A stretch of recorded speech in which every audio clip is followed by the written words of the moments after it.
Not considered from my sister Chloe's wedding, I went on vacation.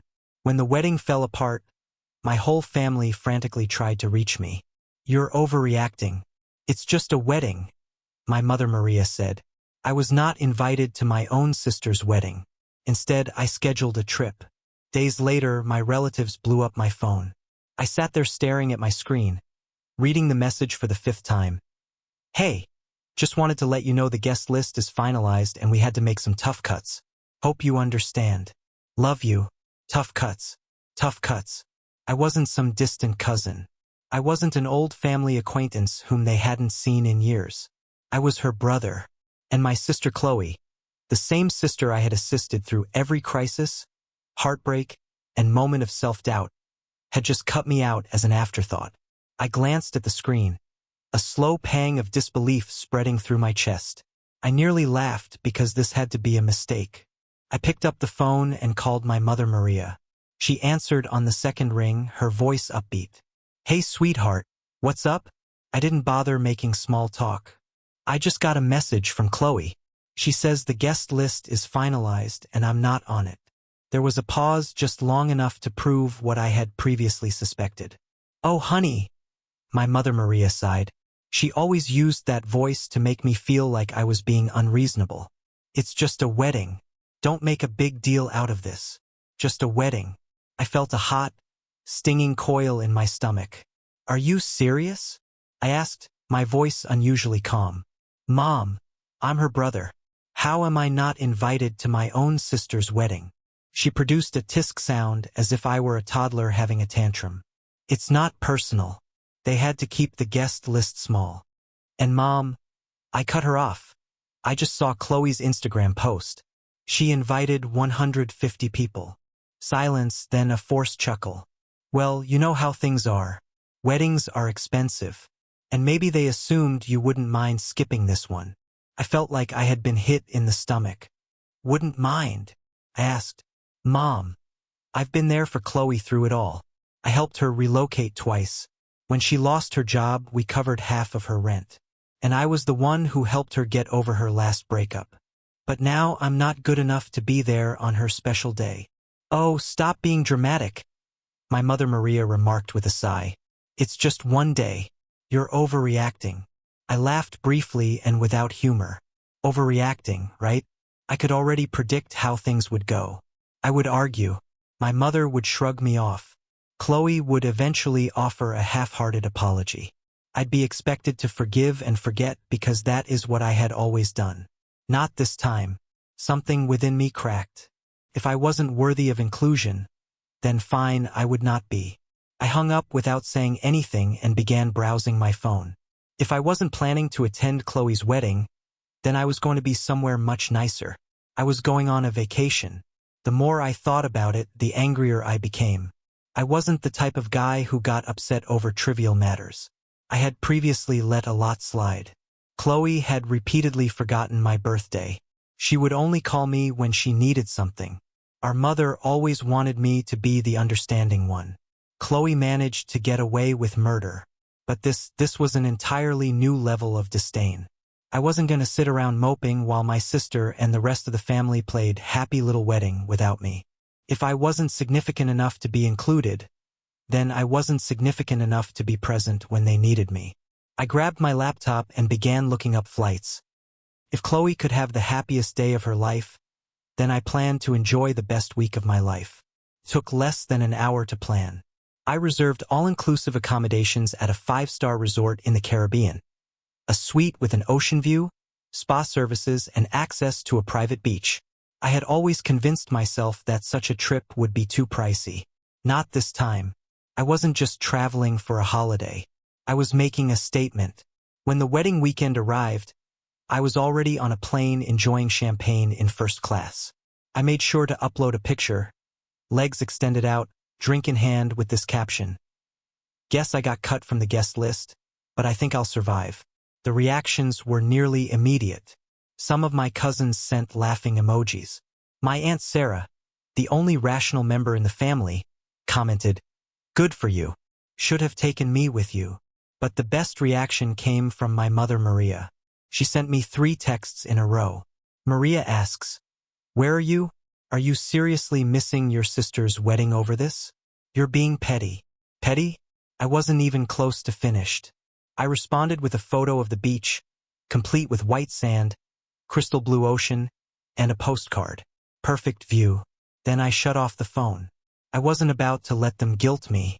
Not this time. For the first time in many years, I was not putting my family first. I was putting myself first. And it felt incredible. By the time I arrived in paradise, I had entirely eliminated any lingering remorse. The moment I walked out of the airport, the warm ocean breeze touched me, carrying the aroma of salt and tropical flowers. A private car was waiting to drive me to the resort, a stylish black SUV with chilled towels and bottled water in the back seat. Yeah, this was far better than a wedding. As we drove down the coast, I reflected on how right I had been to do this. Back home, my family was presumably busy preparing for the big day. My mother Maria was probably making excuses for why I wasn't present. My sister Chloe was laughing with her bridesmaids, not giving me a second thought. But I wasn't treated as an afterthought here. Here I was the priority. My priority. The resort was something out of a fantasy. The lobby had enormous palm trees blooming inside, a massive open-air architecture that allowed in the ocean wind, and the kind of service where you were greeted with a cocktail before you checked in. My room was unreal. Floor-to-ceiling windows, a private balcony, and the most gorgeous king-sized bed I'd ever seen. I threw down my things, walked out onto the balcony, and simply took it all in. Then, just to make matters worse, I took a picture of the scenery and shared it with this caption. When one door closes, another one opens, preferably to a beachside suite with unlimited margaritas. I knew it would find its way back to my family. And honestly, I hoped it did because for once they could understand what it was like to be left out. And I was only getting started. The first full day of my trip was simply fantastic. I began the morning with room service, which included fluffy pancakes, fresh fruit, and coffee that was so wonderful it ruined every cup I'd ever tasted. Then I spent the entire day doing precisely what I wanted. No responsibilities, no family turmoil, just me, the ocean, and a schedule focused only on my own enjoyment. By the afternoon, I was lounging on a sunbed by the infinity pool, martini in hand, watching the waves roll in. Every so often, I'd check my phone, not to check in with my family, but to look at the growing number of responses to my vacation posts. The comments were gold. Cousin Ethan, "Bro, where are you even?" Aunt Sarah, "Okay, now you're just showing off." An old college acquaintance wrote, "Dude, invite me next time." Finally, I received a notification that made me smirk. "Chloe saw your article." Oh, now she was paying attention. I could just imagine her reaction. Sitting in the bridal room sipping inexpensive champagne, scrolling through Instagram, only to see me having my best life while she was anxious about her wedding. Good. I leaned back, took another sip of my beverage, and thought, enjoy your special day, sis. I hope it's all you wanted. However, when the sun began to set, something unusual occurred. My phone started to explode. Initially, I ignored it. I figured it was just more people reacting to my photos, but then I noticed the names. Maria, Chloe, Cousin Ethan, even Uncle George. Call after call. Texts were coming in nonstop. I raised an eyebrow and eventually opened my phone. The first text I saw was from my mother Maria. "Call me. It's an emergency." An emergency? Attending the wedding? I sighed, debating whether I really cared. Ethan then sent another message. "Dude, you are not going to believe what just happened." Oh, now I was curious. I sat up and scrolled through the texts, and I quickly understood that the universe had given me the nicest wedding gift I could have ever hoped for. Because, as it turned out, Chloe's beautiful wedding had gone up in flames. I scanned through a torrent of messages. My sneer grew with each one. Ethan replied, "Bro, you dodged a bullet." Maria, "Call me right now. This is a family crisis." Chloe, "Please, where are you? I need you." I stretched out in my lounge chair. I took another drink of my cocktail and continued scrolling. Then I discovered a message that made me laugh out loud. According to cousin Olivia, the groom simply walked out. I almost choked on my drink. Did the groom leave? Oh, this was better than I could have expected. Curiosity got the best of me, so I eventually texted Ethan back. Me? What do you mean he left? Ethan. Dude. During the reception. Full meltdown. He and Chloe had some huge fight and then he just walked out. Straight up left the venue. Ethan again. Oh, and then Uncle George and Dad got into a screaming match over who was ruining the family's reputation. Iris cried. The venue cut the bar early. It's a mess. I leaned back, smirking. My sister had refused to let me attend the wedding, believing that she didn't need me. And now, suddenly, I was the first person they all ran to. I could already hear my mother's voice in my head. You need to fix this. Chloe is devastated. Yeah, no thanks. I opened the following message. Came from Chloe. Chloe says, answer your phone, please. I need you. Oh, suddenly I was significant. I took a deep breath and typed back a single response. Me. Sorry. I'm a little busy enjoying my overreaction. Hope the wedding was fun. And then I blocked her phone number. I blocked my mother Maria. I also blocked Ethan just in case he got drawn into their guilt trip operation. Then I turned my phone to do not disturb mode, waved over the bartender, and ordered another drink, because while my family spiraled, I was in paradise. And for once, I wasn't bothered. The following morning, I awoke to the sound of waves breaking on the shore. The aroma of sea and tropical flowers wafted through my open balcony doors. I stretched and yawned, and for one lovely minute, I almost forgot about the pandemonium at home. Almost. Then I looked at my phone. Even though I blocked the majority of my family, I still had more than 20 missed calls from random numbers. They tried everything to contact me. Several voicemails had slipped through. Despite my better judgment, I pressed play on the first one. Maria's voice was frantic. I don't know what you think you're doing, but this is not the time for one of your tantrums. Your sister is devastated, and we need you here. This family needs to stick together right now. I rolled my eyes before deleting it. Next voicemail. Chloe was crying. I don't understand why you're doing this. You're my brother. I need you. Please just call me back. Click. Deleted. The following one had me laughing. Ethan whispered as if he were hiding in a closet. Dude, Maria and Aunt Sarah are planning to show up at your apartment when you get back. Just a heads up. Also, Iris keeps saying the wedding was cursed because you weren't there. It's hilarious. Was that a voicemail? I saved it. I tossed my phone on the bed and stepped out onto the balcony. The sun had just begun to rise, creating a golden glow over the ocean. I took a deep breath, allowing the warmth of it to sink in. Back at home, my family was scrambling to perform damage control. Meanwhile, I was here sipping espresso while wearing a bathrobe, enjoying the best decision I'd ever made. And the best part? They were now feeling what I had felt when they cut me out. Unwanted, forgotten, left out. It was rather poetic, actually. But I wasn't finished yet. I grabbed my phone. I took a photo of my breakfast, which included fluffy pancakes, fresh fruit, and a mimosa that was so brilliant it might blind someone, and posted it with this caption. Starting my day stress-free. Hope everyone back home is doing okay. Then, just for fun, I went through my blocked messages, grinned at all the missed calls, and ordered another mimosa. I didn't intend to call them back. Let them clean up their own mess.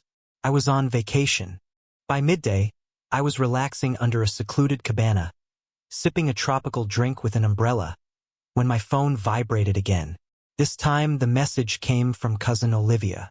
Olivia, okay, I know you're mad and honestly, you deserve to be, but you have to hear what happened after the wedding. Call me. You're going to love this. I raised an eyebrow. Olivia has always been the only cousin with a brain. If she said I needed to hear anything, it was probably worth the time. So, despite my better judgment, I called her. She answered on the first ring. Oh my God, you're finally answering, she said, unable to contain her joy. Okay. Are you sitting down? I gazed around my shaded cabana, the vast ocean in front of me and the chilled beverage in my hand. Yeah, I think I'm in a good place for whatever this is. Olivia let out a breathless laugh. Okay. After the groom left, Chloe had a complete meltdown. And I don't mean a few tears. I mean yelling, wailing, and throwing objects at the wedding party. I smirked. Sounds about right. Olivia continued, her voice brimming with enthusiasm. Everyone was attempting to calm her down. Maria overheard Aunt Sarah suggest that the disaster could have been avoided if you'd been there. I blinked. Wait, what? Olivia giggled. Yes, she was saying that you've always been the one to mend problems when Chloe spirals, that if you were present, you would have talked sense into the groom or handled everything like you normally do. I burst into laughter. So, let me get this straight. The same family that barred me from the wedding is now blaming me for not being present to save it. Oh, it gets better, Olivia remarked. Maria told Sarah she was acting ridiculous, and then they started fighting loudly. Then Iris became involved, saying Chloe brought this on herself because she offended the cosmos by not inviting her brother. I almost choked on my drink. Olivia was cackling now. Iris lectured Chloe in front of everyone, stating, "If you had treated your family better, you wouldn't be alone in your wedding dress right now." I leaned back, smirking. "Wow, that's beautiful." "Oh, and then," Olivia said, "your mother Maria attempted to contact the groom's family to resolve the situation. His mother just smiled and said, 'This is your issue now.' I had to set down my drink before I spilled it from laughing so hard." "So," I said, collecting my breath, "where does that leave Chloe?" Olivia sighed. Still weeping, still blaming everyone except herself. Last I heard, she was trying to save the wedding with some sort of backup plan. But let's be honest, she's not going to recover from this. I shook my head, grinning. You know what the best part is? What? I took a slow sip from my drink. I don't care. Olivia roared with laughter. Honestly, I don't blame you. I just thought you'd appreciate knowing that karma did its job. Oh, I love knowing that, I remarked, smirking. Thanks for the update, Olivia. No problem, she replied. Enjoy your trip.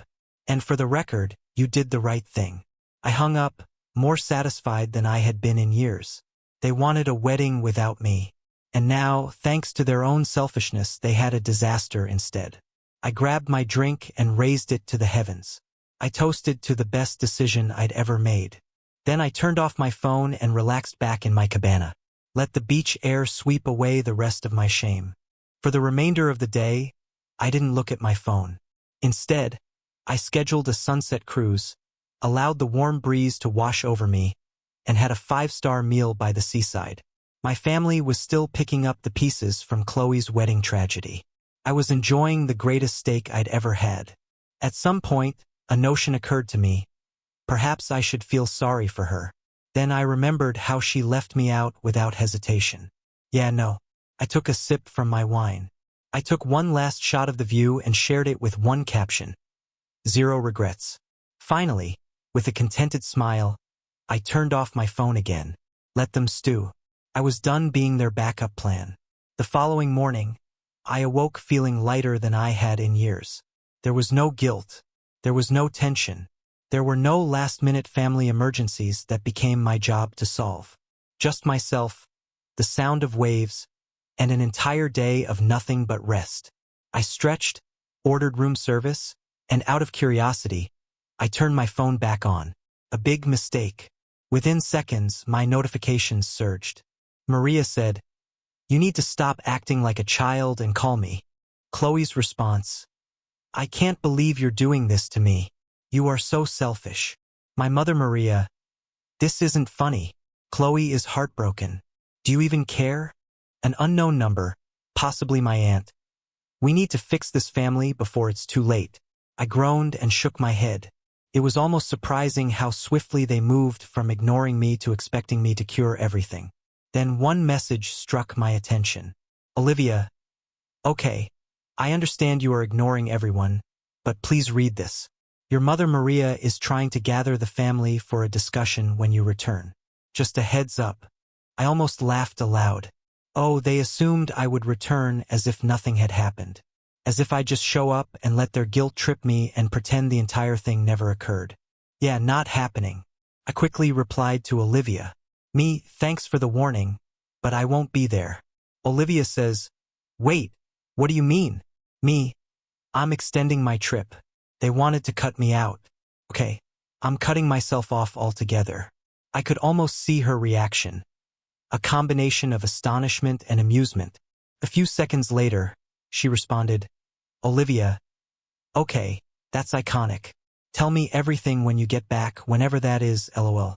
I grinned, set down my phone, and grabbed my laptop. With a few clicks, my trip was officially extended. Another entire week. No family, no drama, no family discussions. Just me and the water. They never allowed me to have peace. And the best part? They couldn't do anything about it. Before going to the beach, I sent one final text to Maria and Chloe. Oh, so you want me around? Sorry, I'm too busy enjoying my reactions. Have fun cleaning up your own messes. Then, for the last time, I blocked their numbers. I put my phone down, ordered another drink, and let the sun warm my skin. There was no guilt. There was no tension. No regrets. Just peace, and it was the best decision I've ever made.